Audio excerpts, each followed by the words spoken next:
awake? I thought I heard you get up. Yeah, I'm awake. Sorry, I just can't sleep. Are you thinking about him? Yeah, a bit. Usually get back to sleep, my love. I'm fine. No, it's okay. What else is on your mind?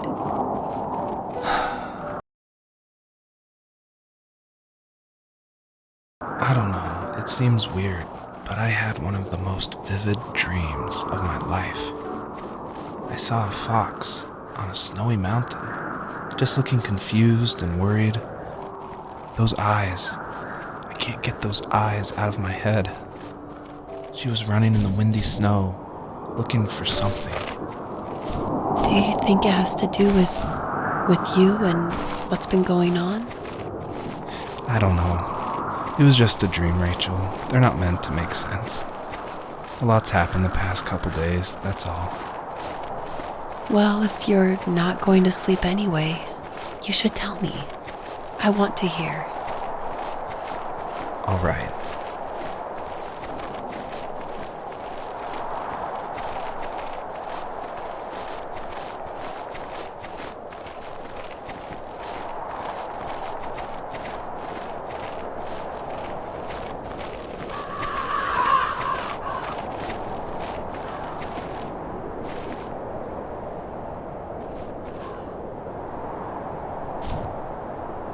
So, not far from her home, she followed that path to something unexpected.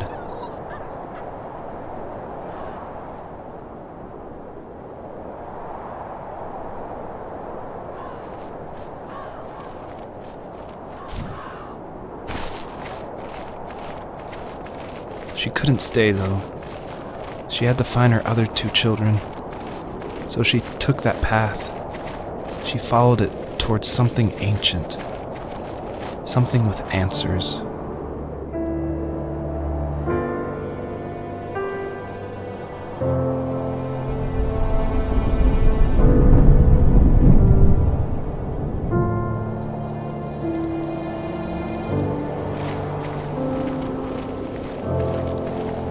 The fox looked high and low, searching for any sign of her cubs. Points of light showed the way to this ancient tree. It was as if each one had a story to tell, all their own. The land was trying to tell my story, too. I felt like I was right behind her the whole time.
As a kid, did you ever do show and tell in your class? Yeah, I think I only did it once, when I was in the 4th grade. You know how my life was around then. I wanted to show my class what helped pass the time and distracted me, so I brought a dozen paper cranes I had made. I think I told everyone how badly I wanted to be a bird and fly, embarrassingly enough. Don't be embarrassed. Every kid wants to fly. For me, it was another toy from my dad, a wooden boat. I remember guarding it so carefully in my hands as I walked into class. When I sat down, a group of boys immediately made fun of it. They asked which trash can I found it in, or why an ugly log was my favorite toy. When I got up, I didn't even want to tell them my dad had carved it. I said it was a joke gift my friends had given me. Kids can be so cruel. Some of them are. I shouldn't have let them get to me, but it did.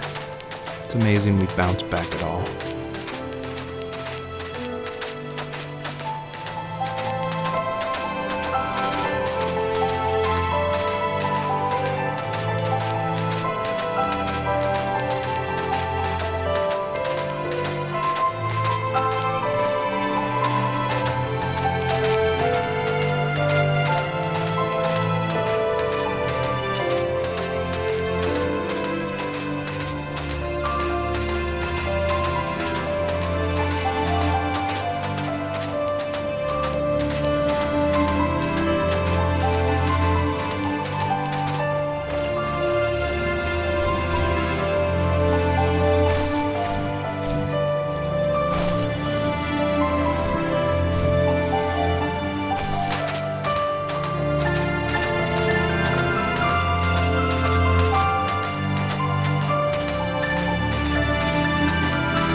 Usually those kids would leave me alone, but somehow they could tell I was different. They made fun of how far away I lived. They called my dad a sourdough. I was a blabbermouth as a kid, telling my dad stories I made up for hours. But after that show and tell, I didn't tell him much anymore. He didn't know exactly what was wrong, but his best guess was that the toys he carved weren't cool enough. He carved me a tank and tried to tell me what it was like to be in a real tank as a serviceman. I didn't know your dad was in the military. Yeah, in the army. The sad thing is that I'd pretty much forgotten until just now. There's so much I still don't know about him. I'm sorry. He knows how much you love him. You're going to see him again soon and have some closure, I'm sure.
Asked myself, why talk to anybody anyway?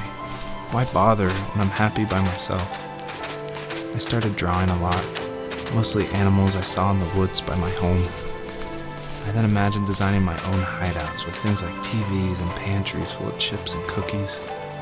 I think that idea of leaving home and drawing blueprints started my career. I found a lot of solace in that.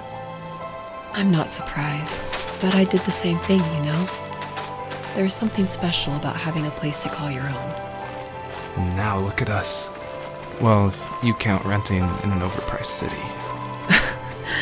It's as close as we can get for now.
Do you remember what my dad did for a living?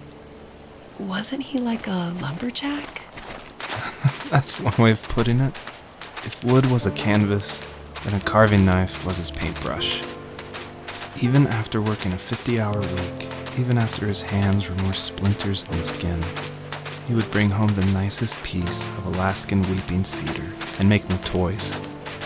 That wooden train was the first toy I can remember, and I loved it. I just knew from a young age I was going to be a lumberjack, like my father.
My teenage years were full of sketching, angst, and trouble. I wasn't popular or unpopular. Maybe just forgettable. I guess that gave me a sense of freedom, so I hung out with crazy kids, doing crazy things, even though I mostly just watched the chaos ensue. We did it all. Put fireworks in mailboxes, hide roadkill in people's garages, break windows of the barber shop in Anchorage. My dad was furious, but he was so busy working he couldn't do much to stop me from going out. I think being an adult means there's no one to stop you making hard decisions. He had to make a living, and he couldn't be in two places at once. Yeah, I realize that now. But at the time, I was sure he was more interested in growing his business than what was going on with me.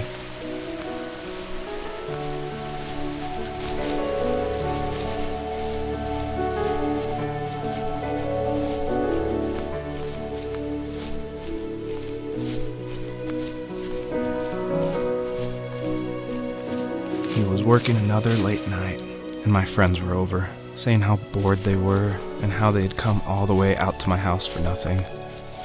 One of them mentioned how that old, ugly beyond belief truck was still in the garage, and how we should take it for a spin. I was only 15, so I kind of fought it for a while. The next thing I knew, we were careening around the mountain path, rocks spitting onto the sides of the cliff, while my dad's cringeworthy bluegrass blared out the speakers. I drove while my friends were in the back of that yellow and purple truck, throwing beer bottles and trash at anything remotely interesting. Felt like I was soaring in the air with borrowed wings. But all good things have endings. A cop outside of Eagle River pulled us over after he saw us in a bottle rocket into someone's yard. What followed was a long night of talking to disappointed adults and feeling smaller than ever.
After he drove me home from the police station, I blew up at him, saying how I never wanted to be like him, how I was going to be someone and leave that hick icebox for good.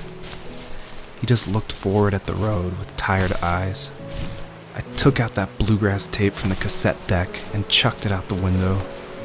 In my sage teenage wisdom, I thought I proved the ultimate point, but my dad had a different idea. He slammed the brakes, slowly bowed his head while gripping the steering wheel, and finally looked at me. All he said, like it was a polite request, was, "Make this right." I sat there in silence, fuming, but I eventually got out and combed every square inch of the woods, muttering profanity after profanity. I found it 30 minutes later, near a small waterfall off the road. I went back to the truck, put the wet tape back in, and sure enough it worked. We didn't speak another word to each other the rest of the night. Wow, I knew you were a crazy teenager, but... It's hard to believe, isn't it? It surprises me too. It's like I didn't really know who that kid was back then. I bet my dad thought the same thing over and over. It's almost like he was saying, "Make this right," to himself, more than to me.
My friends would laugh about that night and talk about how crazy it was, and I laughed along, pretending it didn't bother me. But it did. I imagined my friends growing old in the bush, unable to find that thrill in those godforsaken ice fields. It's like those mountains were a literal wall, keeping me from leaving, where all I would have to look forward to are lumber yards and evening beers. I had to climb over. That was my only goal for a long time.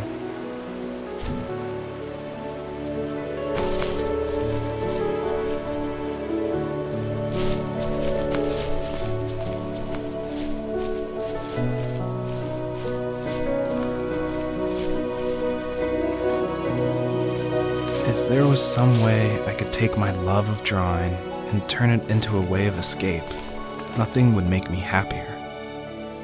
I wanted to create instead of tearing trees down. I wanted to move to the lower 48, not because I hated it there in Alaska, but I hated the idea of it. It's like all of that spite inside me had created this monster which followed me around my whole teenage years. I put so much energy into doing what others didn't expect of me. Why did I do that? There's one fact you're forgetting, though. If you didn't have that fire in you, we probably would have never met. You're absolutely right. Maybe the destination is all that matters in the end. But then why am I awake? Why am I seeing this fox go on her journey? And why can't I stop thinking about my dad?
On our property, there were old abandoned pieces of a shed and car long left unused.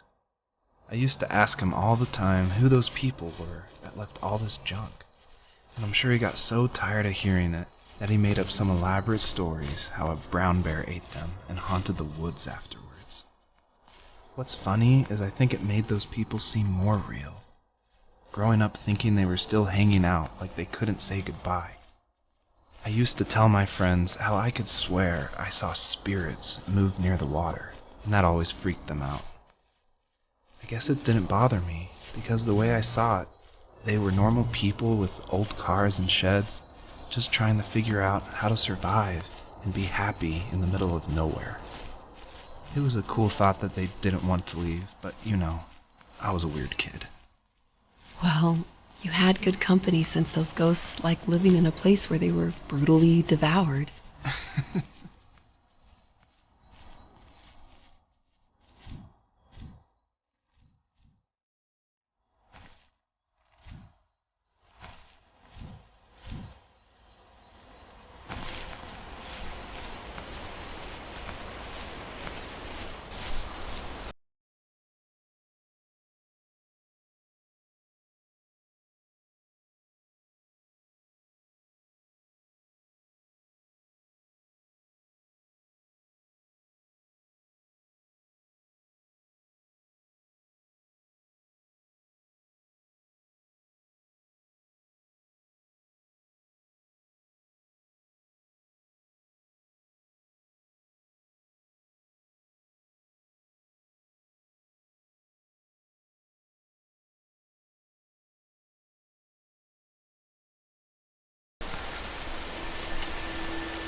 Even at my most distant, at the times when I detested him the most, he kept reaching out.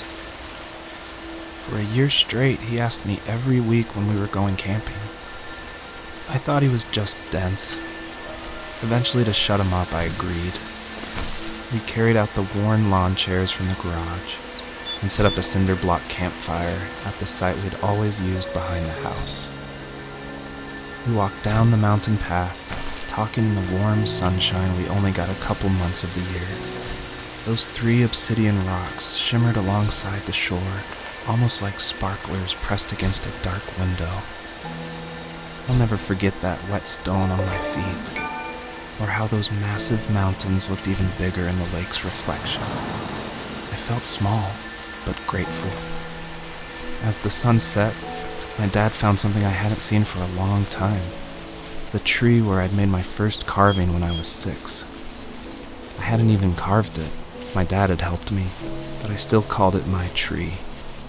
Something about seeing my name there made me open up, and we talked about everything that night in that old camouflage tent. I told him how much I loved sketching and design, and how it would be a dream to study architecture in Seattle. I told him how I didn't get along with my friends much anymore, but that I didn't mind being alone. He told me he was there for me, and he joked that if all he had to do was write my name on a tree to finally get me to talk, he would have left me carved logs with novels on them in front of my room every morning. I don't know why it took me that long to realize it, but it was then I knew how much he had sacrificed for me. My dad built a lot of stuff in his free time. If he wasn't watching fly fishing or reading Tom Clancy novels, he was carving something. He made tons of birdhouses. Not that he was into bird watching, but I think he really missed working and adding on to the home. If he couldn't afford the time to build onto our own house, he would have to settle with watching birds move into their little homes. We kept an old mattress in the bed of that ugly yellow truck, so we would drive it deep into the woods and then watch the birds fly into their houses while the sun set. Usually it was accompanied by venison jerky or a cold Coke, but not a lot of talking, which is how we both liked it.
We were happiest underneath the evergreens.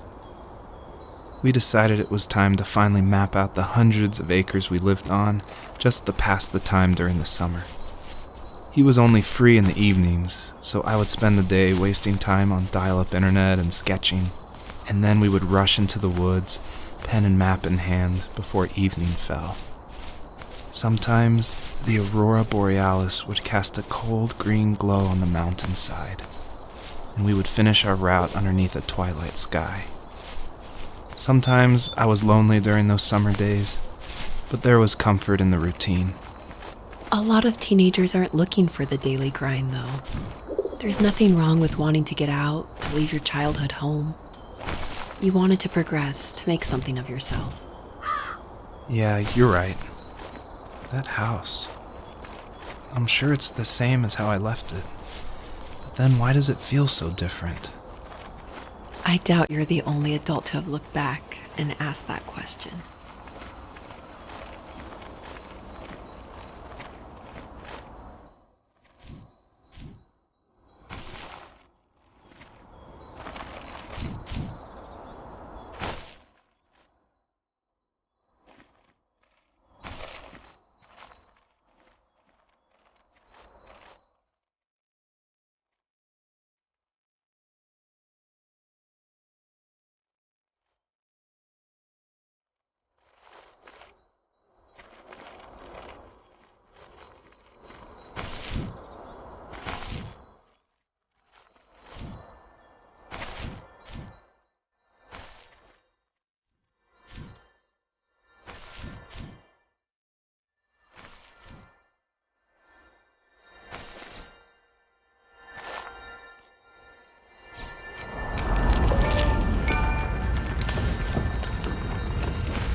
perpetrator stood nearby, unfazed, like nothing was wrong.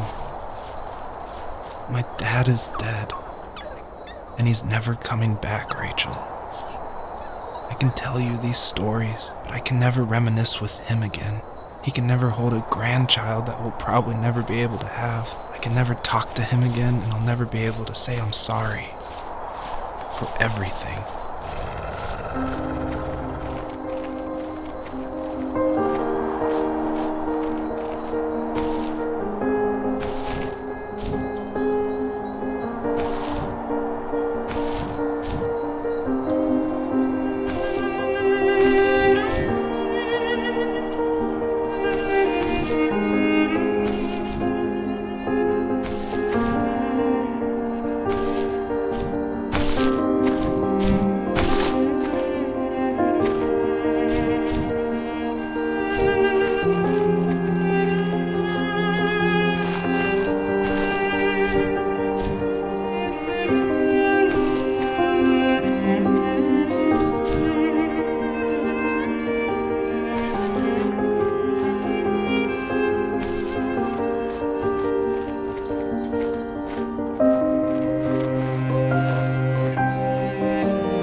I need to go to bed.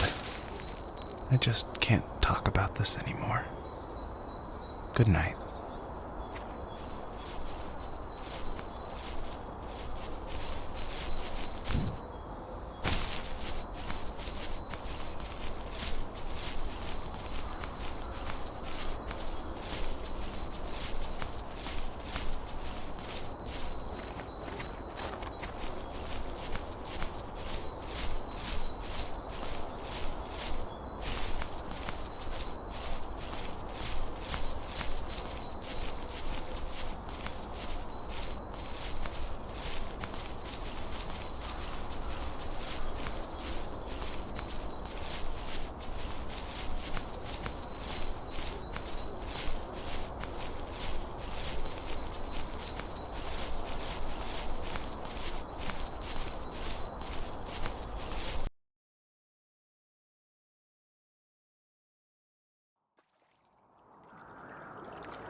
Joseph, you can't go to sleep feeling like this.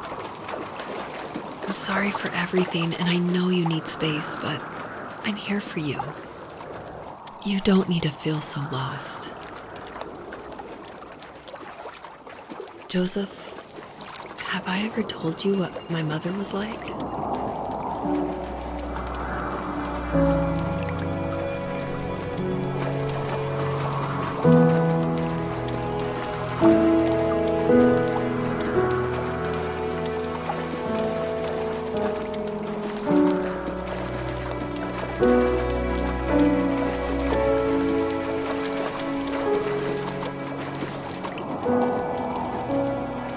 You know what it's like not to have a mom at home.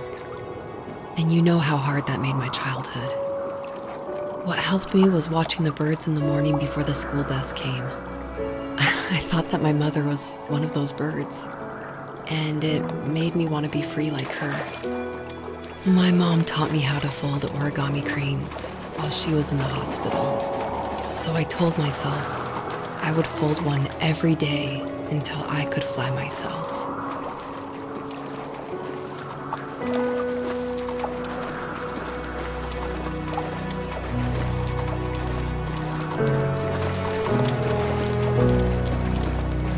I think we both have always loved animals, and for me that love started with a dog. Sometimes this Rottweiler would come up to our property line and wait at the fence for me, but only once in a while.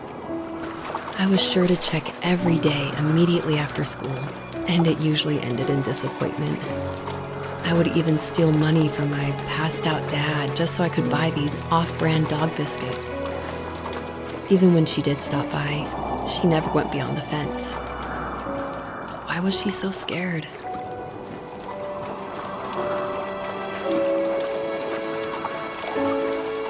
I think my dad was the opposite of your dad in almost every way, except he was in the military as well. He coped with alcohol of every kind. The trailer started falling apart, he got angry, and I withdrew. More and more, I became the weird, quiet kid who made lots of origami birds and carried dog biscuits around. I think we were pretty similar when it came to being the weird kids. And that same sincerity in college was one of the reasons I was so drawn to you.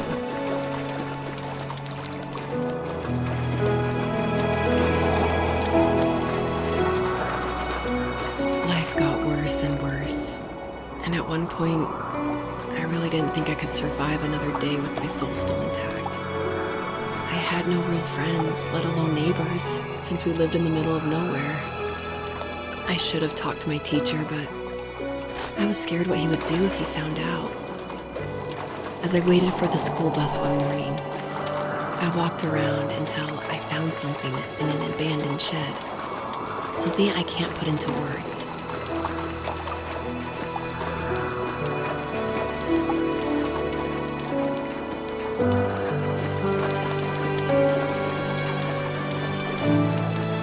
I summoned courage I didn't know I had, and I broke into my dad's room and found the key to the shed where he had locked my bike.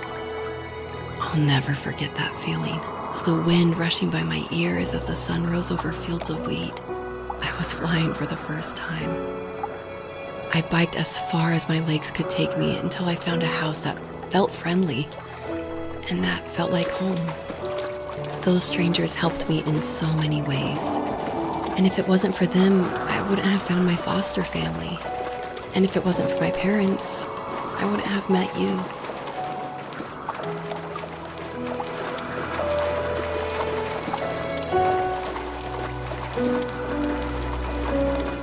You have strength, Joseph, and you're not as alone as you think. It's all just so pointless, just waiting for life to happen. It's like having the home I always wanted is cursed out of my reach. The thought of being a parent myself, how could I do that when I couldn't even be a good son? I'm sorry, I know what you're saying. I just don't know how things will work out. These quiet hours will turn into years, and we'll wonder which roads passed us by. Then we'll forge a new road together. Besides, I discovered for myself that one fateful morning where any hopeful road leads to. There may be thorns and mist, but it always leads to the same thing. And what's that? Family. I'm so glad that you're part of my family, Rachel. And I'm glad you're part of mine.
The fox knew her last cub would be waiting for her at the first tree.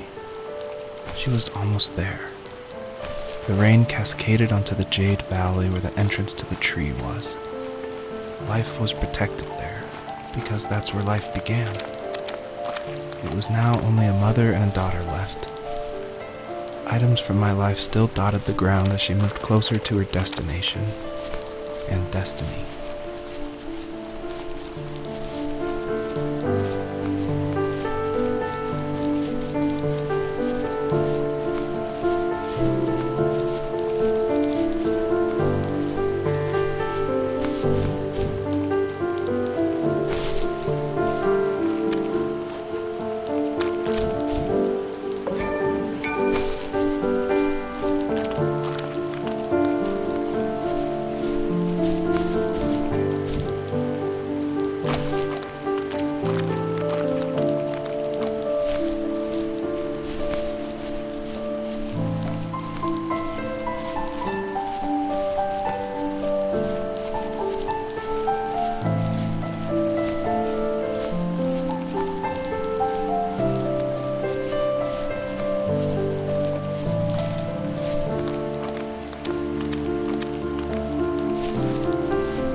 Was that the last time you talked to him?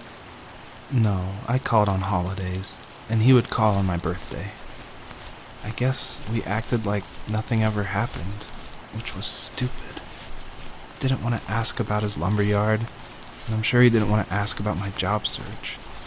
I never went back and visited.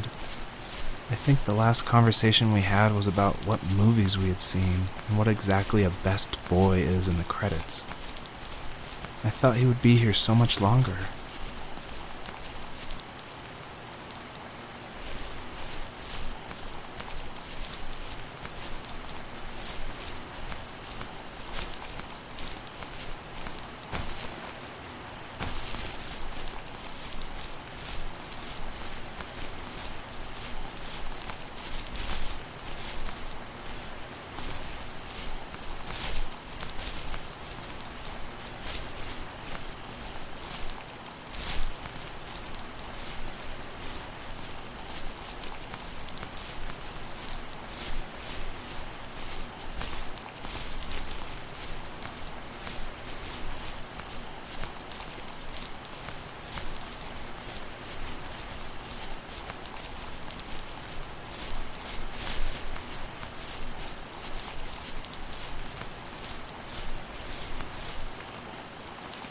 My dad was super supportive with my college plans.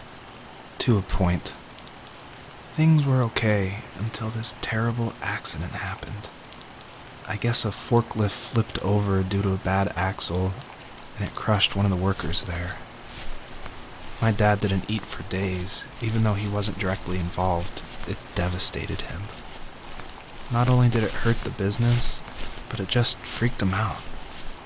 He would talk in his sleep, muttering things about firing people and saying sorry. One fateful day he approached me, said that since my school search wasn't going well, I should finally be a man and take over the family business. He said one day he was going to die, and that all of his work, sacrifice, and even that man's life would be wasted in vain. I just lost it. Teenage me just exploded at the thought. I screwed up. I said things I shouldn't have.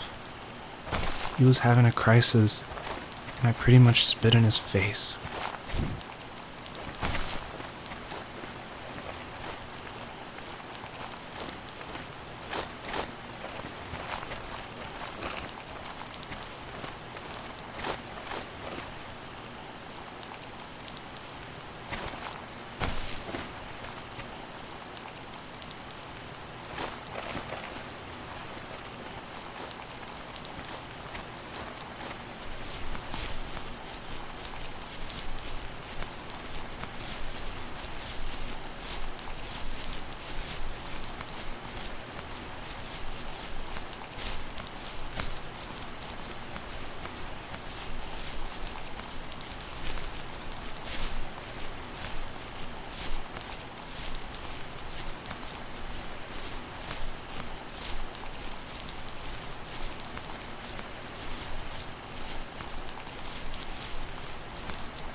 In the distance, the first tree illuminated the wasteland.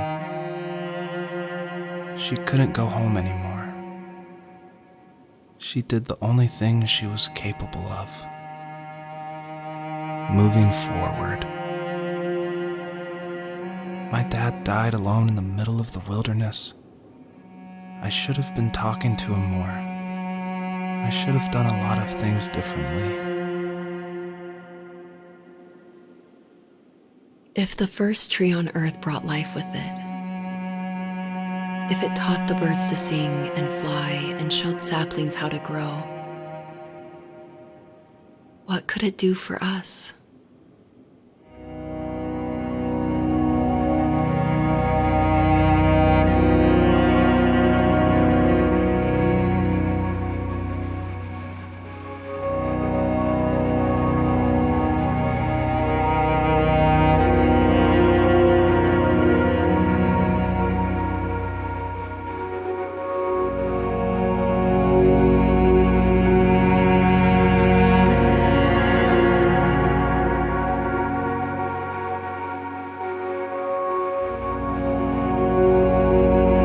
Was a letter I received yesterday from a name I didn't recognize, with a quote I can't stop thinking about.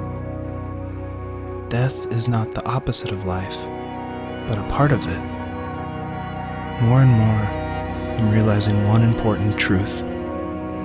Each of us have our own journey to the first tree, but sometimes I'm not sure I'm ready to take that first step. You already have my love.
But I have no idea.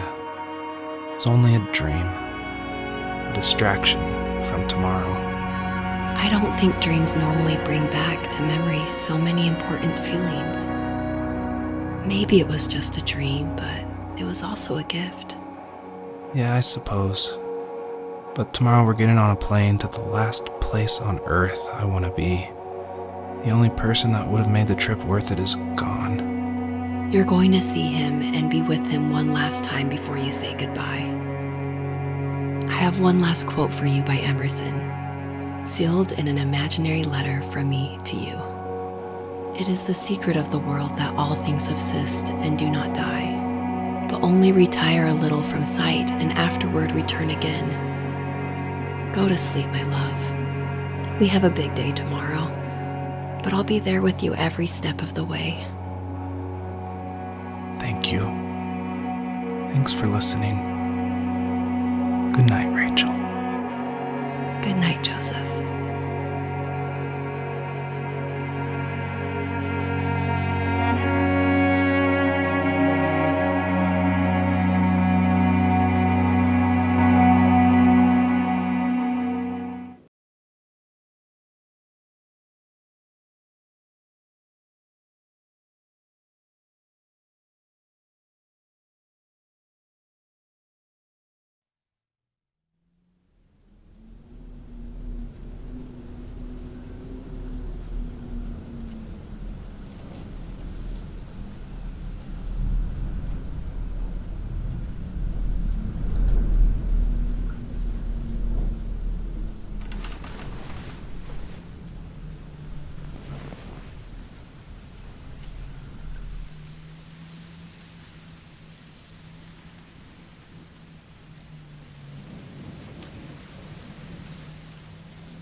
hell?